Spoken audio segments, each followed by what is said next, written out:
వెంకటేశ్వర స్వామి వారు ఒక ముస్లిం ఆమెను పెళ్లి చేసుకున్నారా? అది నిజమేనా? అది కానే కాదు.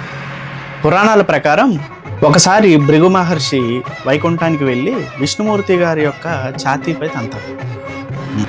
అది చూసిన లక్ష్మీదేవి బాధపడుతూ భూమి మీదకు వస్తుంది. అదే సమయంలో లక్ష్మీదేవి అంశగా పుట్టినటువంటి పద్మావతీదేవి భూమి మీద ఉంటుంది. పద్మావతీదేవి ఆకాశరాజు దగ్గర పెరుగుతుంది. అయితే వైకుంఠం నుంచి వెతుక్కుంటూ వచ్చినటువంటి వెంకటేశ్వర స్వామి కిందకు వచ్చిన తర్వాత శ్రీనివాసుడుగా పెరుగుతూ ఉంటారు. అలా భూమి మీద శ్రీనివాసుడు పద్మావతీదేవిని వివాహం ఆడతారు. ఇది స్టోరీ. ఇది పూర్వం 1000 సంవత్సరాల క్రితం జరిగిన ఒక సంఘటన. మన భారతదేశంలో ఉన్నటువంటి కొంతమంది కళాకారులు కావచ్చు, ఎవరైనా సరే, వాళ్ళు అన్ని మతాలకు సంబంధించిన దేవుడు, అందరికీ సంబంధించిన దేవుడు అని చెప్పడం కోసం ఇలా ఒక కథను పుట్టించారు అని చెప్పి చరిత్ర చెప్తుంది.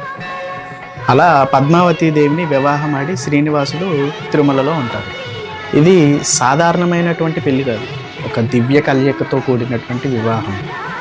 ఇది తెలుసుకోవాలంటే చాలా పెద్ద చరిత్ర. మనం దీని గురించి తెలుసుకోవాలి అంటే రాబోయే రోజుల్లో ఇంకా ఎక్కువగా డిస్కస్ చేద్దాం.